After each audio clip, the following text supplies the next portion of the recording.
Every conversation tells a story, and the best ones begin with honesty, courage, and a little curiosity. That's where Elsa Kurt comes in. She's an author, podcaster, and independent media personality, and this is where she brings real life to the table. Authors, thinkers, creators, leaders, everyday folks with extraordinary journeys. We sit down, we dig in, and we talk about what matters, what's messy, what's beautiful, and what just might inspire you to look at the world a little differently. So pour a cup of something good, settle back and join me. This is Elsa Kurt Interviews, where truth has a seat and everyone's welcome.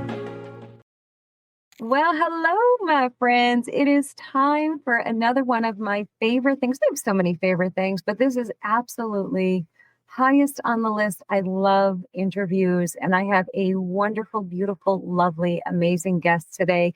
Her name is Judith, and she is going to tell us all about her debut book. I'm saying latest because I know there's going to be so many more to come. But here is a little bit about her. Today, we're welcoming Judith Husker, a woman whose life reads like a quiet adventure story all its own. She grew up building forts in the woods, spent 40 years lighting fires of imagination in her students, and now she stepped into the world of fantasy writing with her debut novel, The Dreamer, the Seeker. We'll talk about the childhood that shaped her, the classroom that sharpened her voice, and the stories she's bringing to life today. Let's get into it. Well, hello, Judith. How are you? I am fine. How are you? I am good. I'm so happy to meet you. I'm so happy to hear about your book. You know, when I was reading your bio a little bit, it felt in so many so relatable. We have such a similar childhood and just love for imagination. So you grew up on a small family farm. That part I didn't get to do, but I had a really big yard.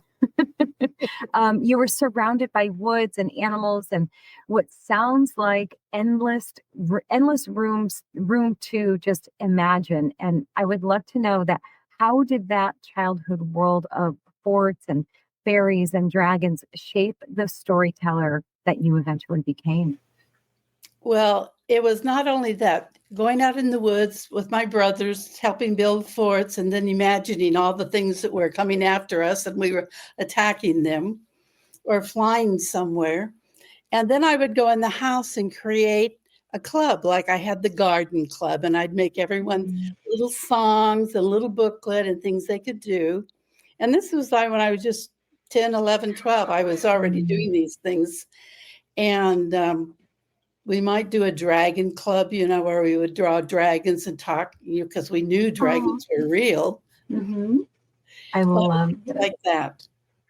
Oh, how fun. Were you able, so I feel like I was able to hang on to that mindset for so long. And yes, even into adulthood.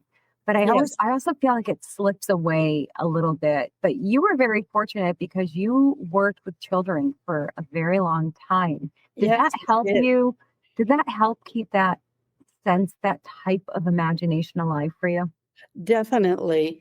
I was already into being a very creative person and just like creating a club, and sometimes we'd have a fair going on or just all kinds of interesting things in the backyard.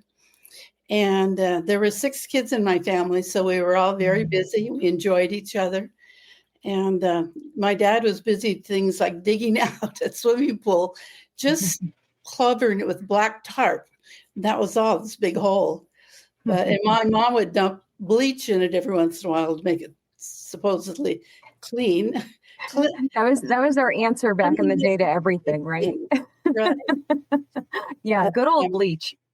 Right. But there were all kinds of things in the pool too, that one time a frog got in there and that was kind of fun. Oh, my favorite. Right. So it was kind of a little live pond. It wasn't just a swimming pool. Right.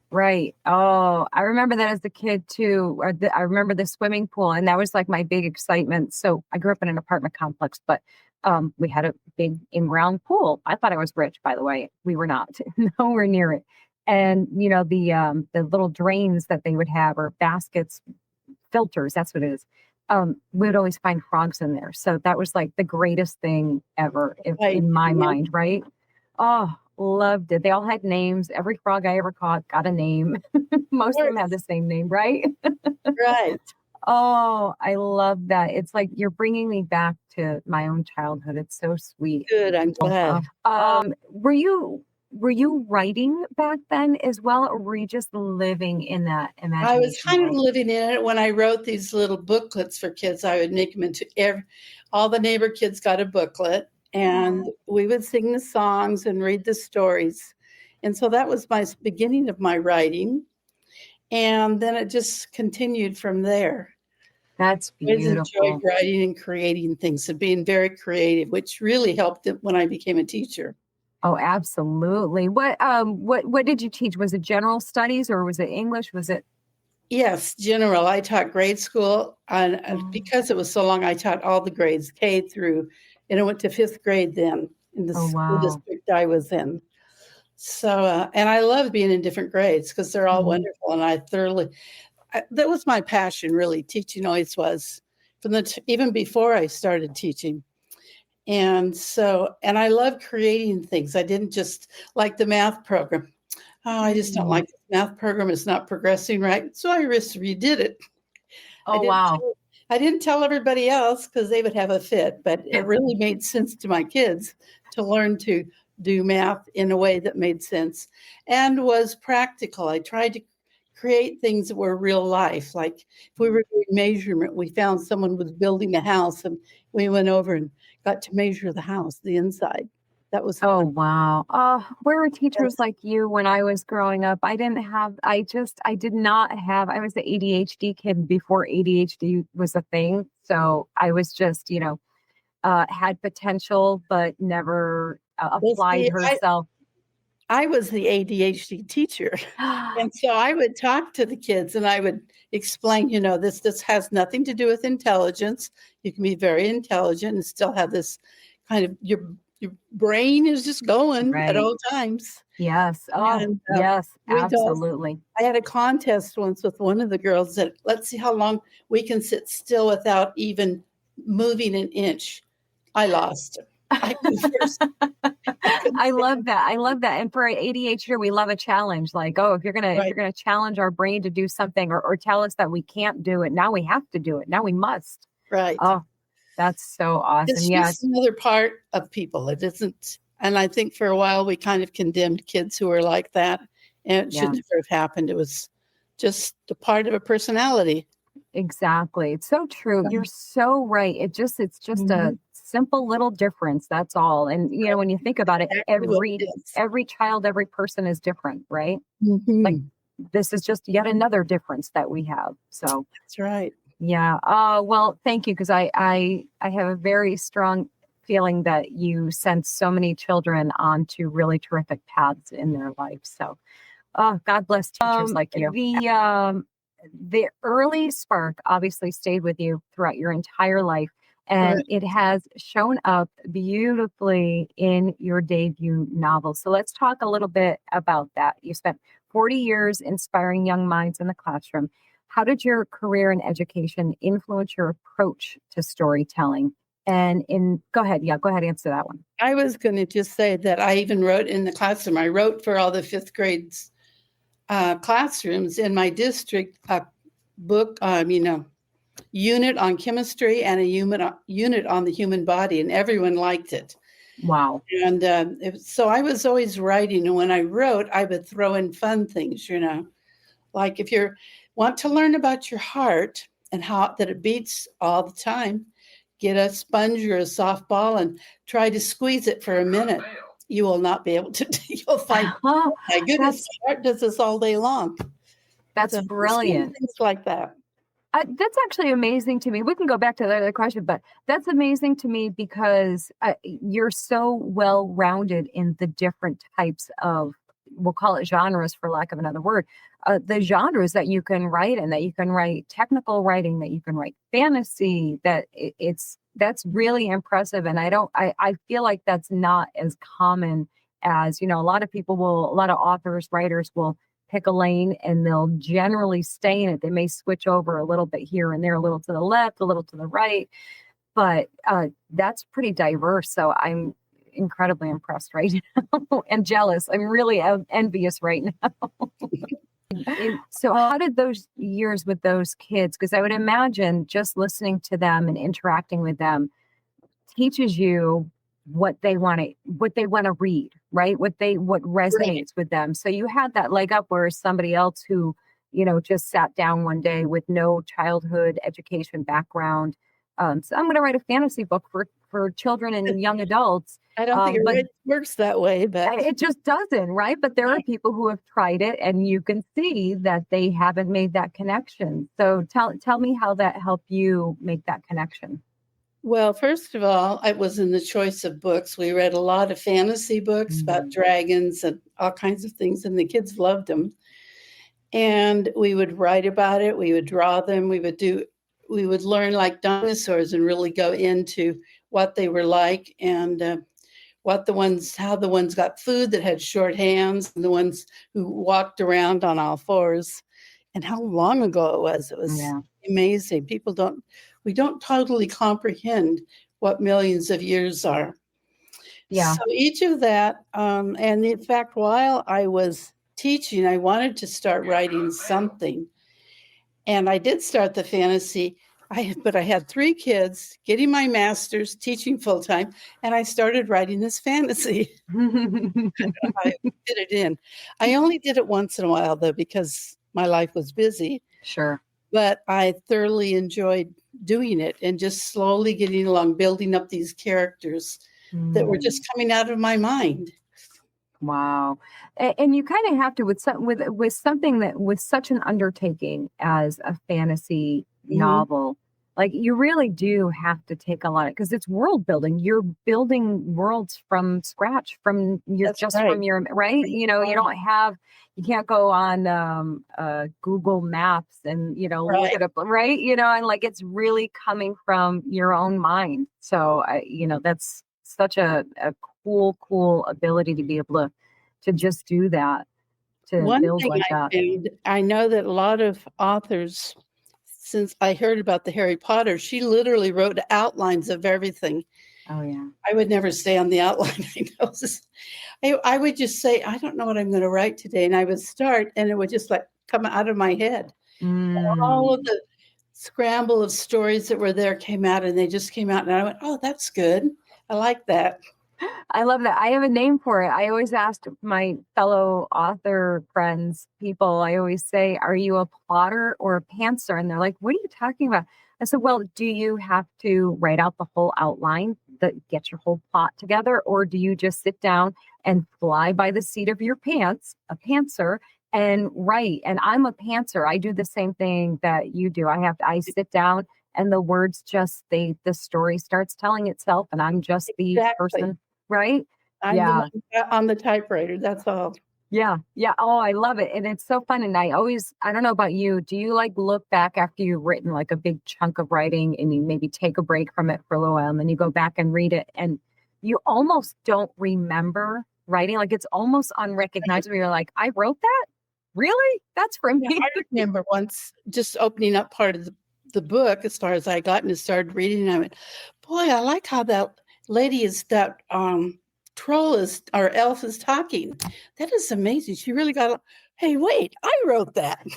It's so fun, isn't it? So I love hearing somebody else that does that, because most of the people I talk to will say, oh, no. I have the outline and I have like character studies for each character. And, I do like a bio for them. And, and they have like the strings and the things and the circles and all. I'm like, no, I can't. My brain would not allow it. Right. My brain wouldn't either. I would and besides, I would get halfway through and then stop and think of a better idea and just keep going. That's kind of the way teaching is. Some people write outlines and just really detailed, and they have to follow it. And for me, it was, okay, we're going to do this thing on social studies. Say we're going to learn about American history. Well, we'll start out here, and then I'll learn about some other people, and so we'll go and do something else about American history, but in a different different angle. And to keep it moving and keep it alive is important. Yeah, absolutely. Did you have a lot of kids that were, I'm sorry, I'm sidetracking here. Did you have a good mix of plotters and pantsers in your classrooms, or did they seem to be more? Yeah. I mainly had panthers, I think. Yeah. I worked really well with kids that had disabilities, and so my classroom was always loaded. Yeah. And in fact, when I was being switched to a different grade level, the one who was going into 5th grade told the 4th grade teachers, "Don't you dare do to me what you did to Judith. I don't want all those kids." So let's talk a little bit about your book. I keep picking your brain about everything else now. Let's move on to the book. So for someone picking up The Dreamer, the Seeker for the first time, how would you describe it to them? Okay, the first thing I'm going to explain is that I wrote a book, and it looks like this. And this was my first book. It's the same plot, but I did it through a company that is free, and you get what you pay for. And I thought they were going to format it and correct it and, edit it. No, they didn't. So it has all kinds of errors in it. This is the book. This is the one you want to find. And the only place I've seen it on is Amazon or Kindle. And if the wrong book appears, then you go either to my name, try my name first, and then try the name of the book. But this is incredible because I had a lot of help. Tell me a little bit about what readers can expect in terms of the story's premise and, the storyline and the emotional experience that it offers. First of all, it's very unique in the sense that every time you turn a page or a part of the story, you don't know how it's going to turn out. And that's what my son told me. My son, who's older, said, "Mom, this is so creative because I never expect what's going to happen. And I have all kinds of magic, but it's not anybody else's. It's stuff I've invented myself." And there's dwarfs and elves and humans and trolls and orcs. And then, of course, the monster part, the terrible monster and all his associates. But it starts with this young boy. Now, I don't want to say too young. He's probably about 16, but he's mixture of it. He's a dwarf son. And there are also these people called borned ones. And borned ones are people who connect with the universe. And the universe gives them strength and power and directions of how to help people. So and he discovers that he is a born one. And the problem is that he's very insecure. He thinks this can't be true. I can't do magic. I can make a coin disappear in my hands. That's about it. And so the story is about this young man developing into seeing himself more positively, able to help others, and going through a lot of adventures, like the ice witch who he has to find and deal with her. And of course, she captures him and freezes him, and his friends are there to help him and get him out of the problem.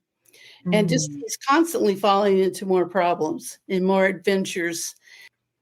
Like there's an innkeeper who, when they are kind of lost, they're going around. There's 3 other friends he has, and one is an elf who's really good at tracking, but he gets lost, and they end up in this inn, and they get food and dinner, and then they find out they're trapped in there. They can never leave, and so a battle kind of starts out, and every time he feels that he can't really do much. One time, he's been given by someone this belt that has all these crystals on it, and the crystal explodes when an evil person comes near, and his friend said, "What happened?" He says, "I don't know. I had my eyes closed. I was too scared." I love this. And then there's a marmouse, and a marmouse is about 5 foot. She's not a mouse at all. She's just a critter that no one else likes. In fact, trolls like to find them because they have them for dinner. And and she seems so scatterbrained and so out of it. But what she is hiding is the fact that she is the ultimate born one. And how she helps Kaori through this is just really amazing. And then she passes on to him what she has. And that becomes exciting. Is there anything I've left out now? Because I haven't really said, well, Kaori does this and then this and this. I don't want it to be too. Yeah, no, we're not going to tell them the whole story. You all have to go buy that book. You're not going to get the whole story right now. No, but I love, so what's striking me so much is that I feel like I can see the characters, which is so cool. And I love that they're so unique and different from each other, but yet there's also a familiarity to them. Like they have like relatable qualities that, you know, we can relate to as humans too. And I think that's what makes it so endearing, that you can be taken into the story and feel this sense of wonder and fantasy and otherness of it.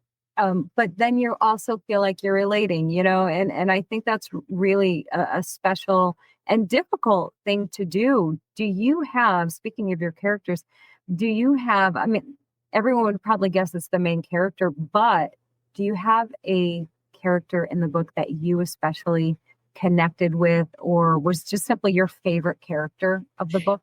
It would be Kaori, and I say his name carefully because sometimes people don't know how to pronounce it. And Kaori is the main character, and it talks about how he just develops and becomes this very strong person, and then develops until he is the ultimate born one.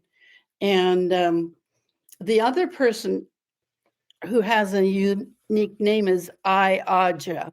And when I don't know where I got these names, they just came to me.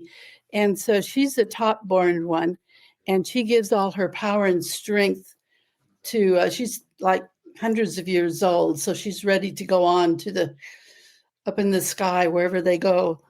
And so she gives her power to him, and that really changes his ability, what he feels about himself. I must be okay because Ayaja thought I was. So, oh, I love that. Right. That's beautiful. Tell me a little bit about the protagonist, the scary guy, without giving away too much, of course. But okay. The Marauder is a wizard who has gone insane and has created these creatures who follow him and are winged creatures and are dark. But he is different. He is not like your normal evil, but he loves evil. He loves hurting people and torturing them. I don't have a lot of torture in it, though, because I don't like that. Sure. But I do have people that are like, if one of the winged creatures goes after you and even claws you, you will die instantly because they have so much power and so much poison in their body. And then I should tell about the other part that is important, and that is when the Marauder has been under earth and they've found out that he's now going to expose himself and come out in the open. And so they have a group of people they call the chasm guards, and each of them have been given a special sword that just is their own. And those swords can kill fantasy creatures, and no one else can. They're the only ones who can kill these, and they're called scabars, and they're the only ones who can kill them. So it's good they have a lot of those people around helping out. This sounds so good. It sounds so epic. It just sounds like this great epic story. It is the epic story, and it's exciting. So if you, I'm sorry, half of what's going on. Yeah. Yeah. Oh, I can only imagine. I can't wait to read it. I can't wait to read the whole thing. Tell me a little bit about what you would say, like the core themes or messages that you hope readers will take away from reading the story. Okay, I'm going to have to go back to when I was teaching school. One of my former students, who was then an 8th grader, came in and was just chatting with me and said, my teacher told me I'm a failure and I'll never make it, and, just give it up. And everything. I said, you have got to be kidding that somebody tell you that. I know my When you heart. were in my class, you were just a good student, and Mhm. you were good enough that you can go to college, you can go to trade school, you can do what you want to do because you're a hard worker, and that's the way it is. Don't listen to that man. So that kind of brought me to thinking about what I want people to do after they read this is not just celebrate life or something like that, but celebrate my life, my personality. Like, okay, if you're attention deficit, celebrate it. Mm. And and I talk to the kids, we make lists of things we're good at. And if you're good at soccer, it doesn't mean you're the best in the world. It just means you're proud of yourself. And I'm celebrating myself. And that's what Kaori does. He comes very slowly along till he can celebrate the kind of person he is and not worry about anybody else. This is what I want you to do.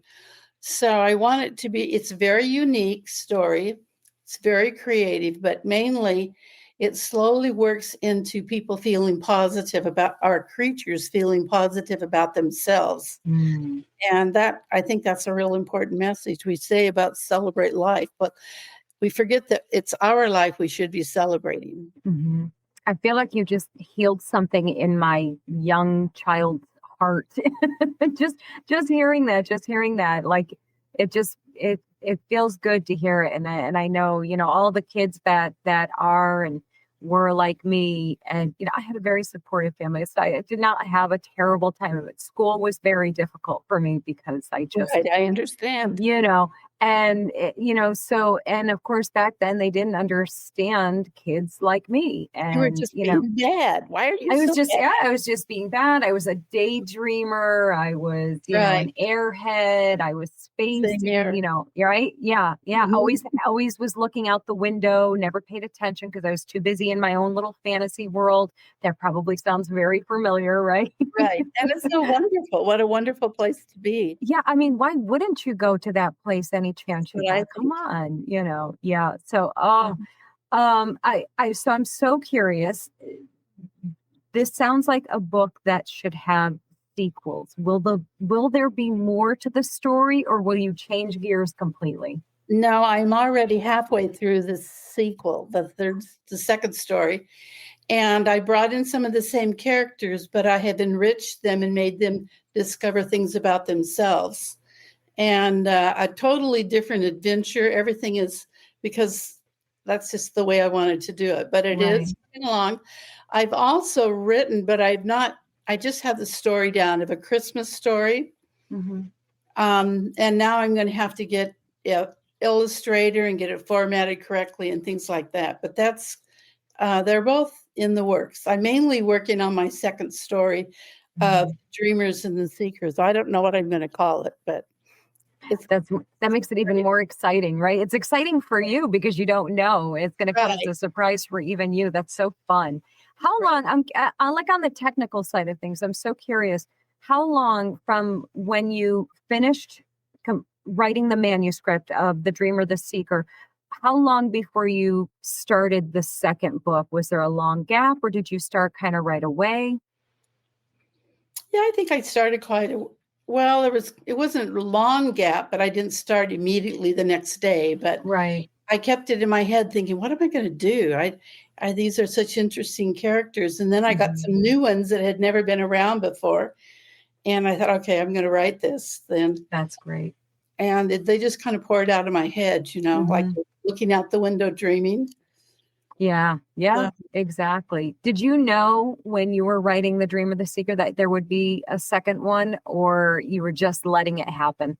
no, I was just letting it happen. I couldn't think of anything that I would do that would proceed this. And then it finally came to me of how to do it. So, Did you find that once you finished, like once you just wrote the last lines of that book, did you think at that time, okay, good, I've got it out of my system. I'm all done writing. I did what I said I was going to do and I'm good? Or did you know already that like it was just the beginning? Like for me, it was the bug. Like the minute I wrote the first one, I thought for like 1 minute that I was done.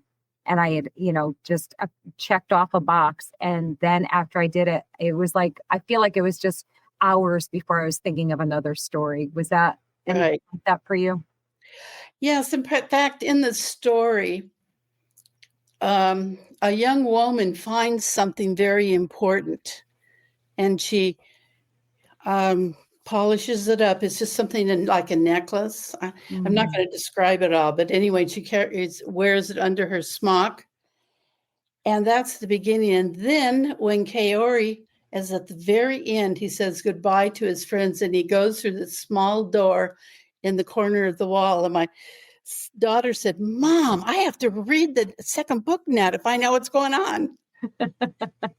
You gave him cliffhangers. I love that. Yes. At the end. That is And so that wonderful. little, the necklace thing she's holding becomes very important in the second story. Oh, I like that teaser. Right. Yeah. Oh, so I'm guessing, I think I already know the answer. There's probably, and you probably didn't even know it when you were doing it, but I bet there's all kinds of like little Easter eggs throughout the book that let readers know there's something more coming after this one's done, right? Yeah. Oh, that's so cool. I love it. Right. That's amazing. When she first found this thing, is in the middle of the battle they were having in this big city. And it was all scratched up, and it was like just something you would wear. And she polished it, and it was all gold. And she just, but somehow she felt she didn't want anyone else to know she had it. Something was telling her, don't let anybody see this. And eventually she becomes this little nobody who runs a tavern, becomes one of the major characters, because without her, the story could not end. And I won't tell you what she does. Nope, we don't get to know. Darn it! I wanted the sneak peek of what's going to happen. No, tell me. It's easy to guess what the favorite parts of the whole book writing, publishing process was. I'm guessing it would be the favorite part would be the actual writing of it, right? Was there? Yeah, definitely.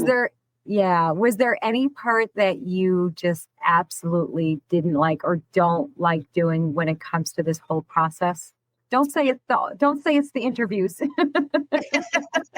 say that. No, sometimes I would get stuck, and I don't know what I'm going to do next. So I would just go clean the house, do whatever, but it's still swirling in my head the whole time. And I knew I have to just sit down and start, because it will come. And that's what would happen. It would just come out the next. In fact, that's where I am right now with the ending. I'm right close to the ending, but not quite. But where I am right now, I've been thinking a lot, because I don't know exactly which direction I'm going. So I will tell you something that's very interesting, because I did forget sometimes that I wrote certain parts. And I did not like the ending of my story. I just couldn't stand it. I kept thinking, I got to go back and change this. But I went back, and the ending had already been changed, and I could not remember doing it.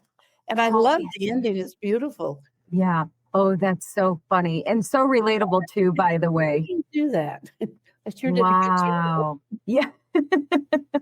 Oh, I love that. Yeah, like I said, I can totally relate to that. There are so many parts. Well, there's so many books that somebody will ask me something, they'll reference something, and I'm like, yeah, I don't know. I don't remember writing it. I have no idea what you're talking about. And they're like, but you wrote it. I'm like, I don't remember. Yeah. Yeah. Totally understand.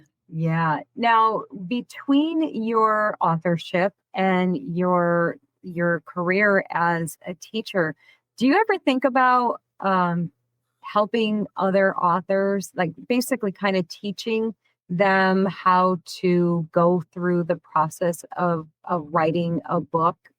Because I feel like you would be amazing at doing that. You would be such a great guide for people to help them, because there's so many aspiring authors, and you're going to find, I don't know if you're doing like book tours or book signing events or anything like that at the moment, but if you do, and if you are, you're going to find that you're going to have so many people that come up to you and they're going to say, I've always wanted to write a book, but I don't know where to start or how to do it. Do you think any chance there'd be somewhere in that lane for you?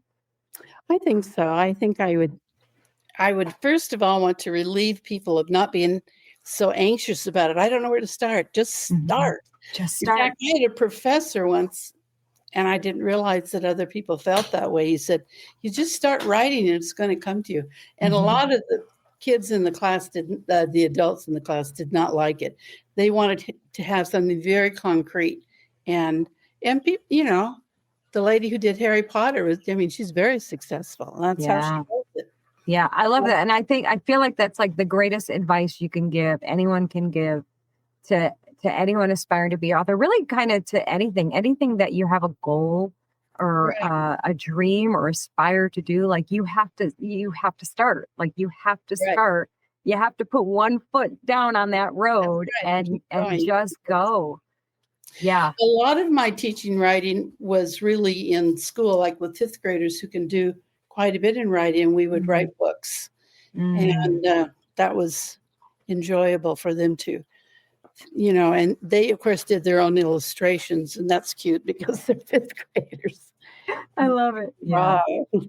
Yeah. There you go. We could have, maybe for your Christmas book, you can have some kids illustrate it. That would be so fun. I had thought about that because wouldn't it be cute? Yeah, it would be. It'd be very cute. That's awesome. Do you miss teaching? Yes. In fact, that's why I went into writing full time, because I was really down. I thought, because I was 70 by the time I quit teaching, and I just loved it. I was passionate with it, and then I finally thought, I'll go back to my story and start continuing that, and that filled a need. And I just found out I love that just as much, and I do. I thoroughly enjoy writing. Yeah. I get it. The bug, you got the bug because you're working on 2 right now. I love that. Do you think more after that? Will you switch over into any different genres, or do you think this is the one that it has your heart? I don't know. I just don't know what I'm going to do. Because I kind of wait till I get done with something, then I explore what I'm going to do next. The Christmas story is interesting because when my kids were little and really believed, they got a letter from Santa that told everything that was happening to this little elf who was very mischievous. And then later on is going to be a book of this elf.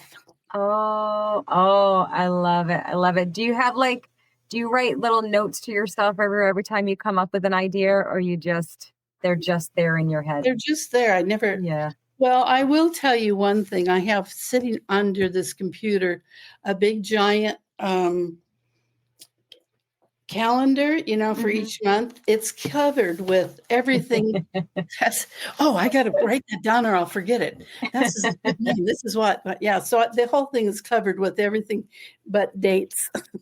That's so funny.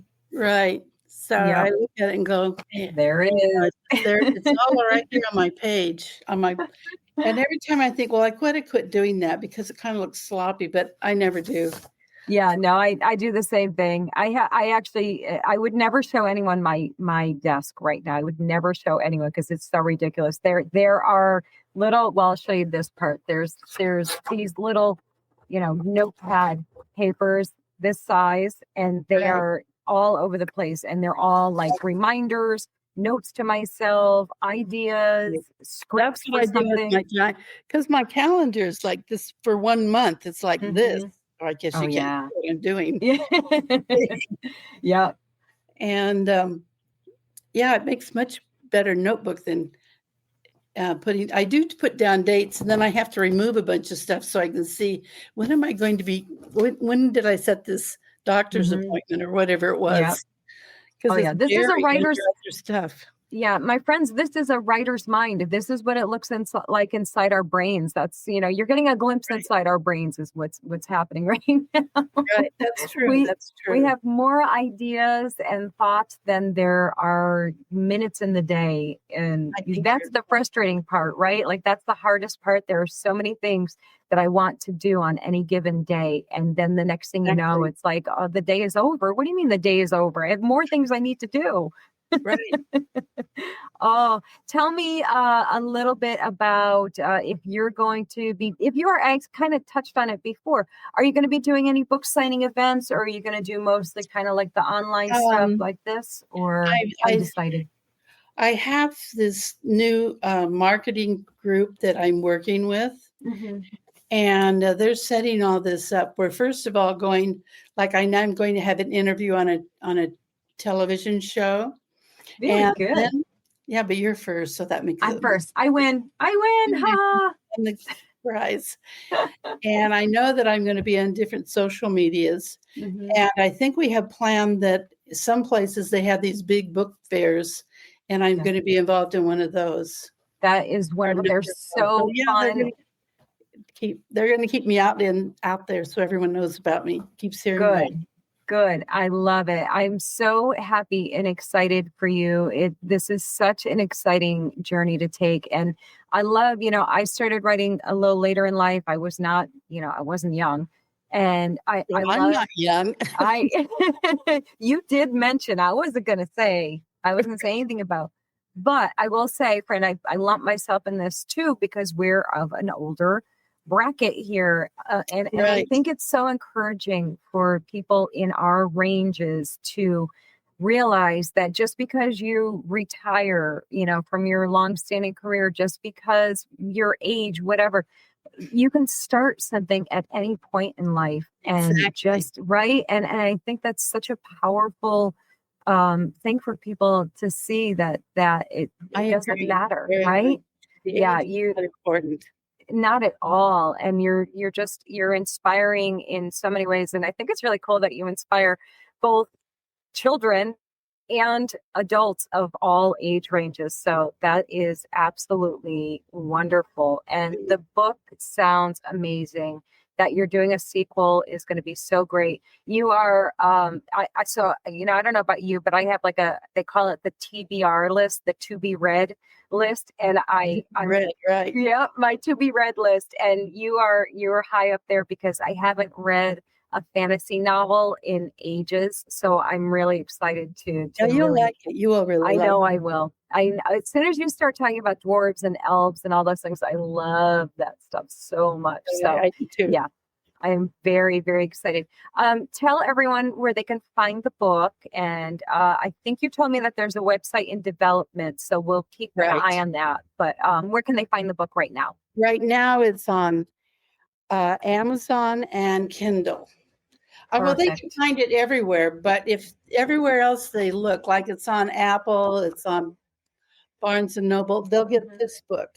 Okay. Which, I'll just show it to you, is the other one's much better because somebody has formatted it correctly. All the errors have been taken out. Mm-hmm. And beautiful. Right. So this is the one. If you want this book, then you go to Amazon or Kindle. Perfect. And I will put the links in the show notes for everybody, so they'll be able to click on that, and I'll have it down here on the screen so everybody will find it nice and fast. It'll be so fun. And Judith, this was so fun. Thank you so much for thank you for having me. I just loved it. Good. I'm so glad. Good. This was just a blast for me. Anytime I get to talk to fellow authors, and it's just such a joy to hear everyone else's process and just their experience of writing and see, like with you, especially the joy of the book itself, the story itself. You can see how much you enjoyed these characters and this story. I do. Yeah. I'm bored, so I go back and read part of my book. Yeah, I love doing that. Yeah, I haven't done it in ages, but because I want to read everybody else's books first. Oh, all right, my friends. Thank you all for joining us. We had a wonderful time here talking about The Dreamer, the Seeker with Judith Husker, and we hope that you will go pick it up on Amazon. Like I said, the link will be in the show notes, and we will talk to you all next time. Take care. From small-town love stories to battles of truth and loyalty, Elsa Kurt's books follow the same heartbeat. Ordinary people facing extraordinary moments. You'll find romance, drama, second chances, even a peek behind the microphone in her newest release. Multiple genres, different worlds, same thread. Bold truth, real faith, no apologies.